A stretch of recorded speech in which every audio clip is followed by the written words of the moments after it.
Allez, plongeons au cœur des chapitres 15 et 16 du premier livre des rois. Drame lutte de pouvoir dure leçon sur la fidélité. Imaginez la scène.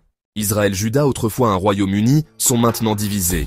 Les rois de ces deux nations ne cessent de se succéder. Mais ce qui compte vraiment, c'est la façon dont ils traitent Dieu, et l'effet d'entraînement que cela a sur tout le reste. Le chapitre 15 commence avec Abijam, roi de Juda. C'est le genre de leader qui parle beaucoup, mais n'agit pas en conséquence.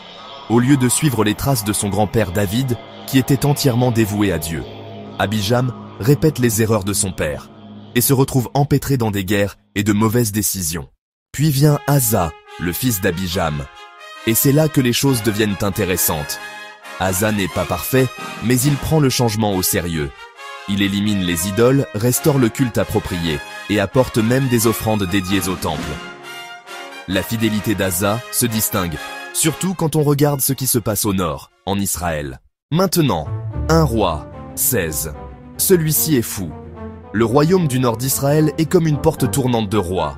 Assassinat, des trahisons et des prises de pouvoir à chaque tournant. Baasha tue Nadab, juste pour s'emparer du trône. Mais au lieu de briser le cycle, il maintient les mêmes vieux péchés en vie. C'est un désordre, honnêtement. Ce que l'on voit vraiment dans ces chapitres, c'est un schéma. Les leaders tièdes apportent le chaos, mais ceux qui recherchent Dieu, comme Asa, apportent une bouffée d'espoir. C'est la différence entre se contenter de survivre et vivre avec un but.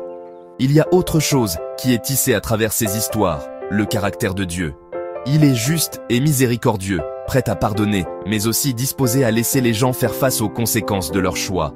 Parfois, il attend et laisse les gens écrire leurs propres histoires. Mais à la fin, son timing et ses plans l'emportent toujours. Alors, quelle leçon en tirer pour aujourd'hui? Ce n'est pas seulement de l'histoire ancienne. 1, Rois 15 et 16 m'invite, et vous, à réfléchir à l'endroit où je place ma confiance. Est-ce que je me contente de naviguer à mi-chemin, ou est-ce que je me donne à fond? Parce que, comme le montrent ces chapitres, la dévotion totale n'est pas seulement une question de foi personnelle. Elle façonne les familles, les communautés et même les nations. Si vous voulez creuser davantage ou vous connecter, visitez www.jesuschristpaindevie.com. Merci de m'avoir rejoint pour le résumé biblique d'aujourd'hui.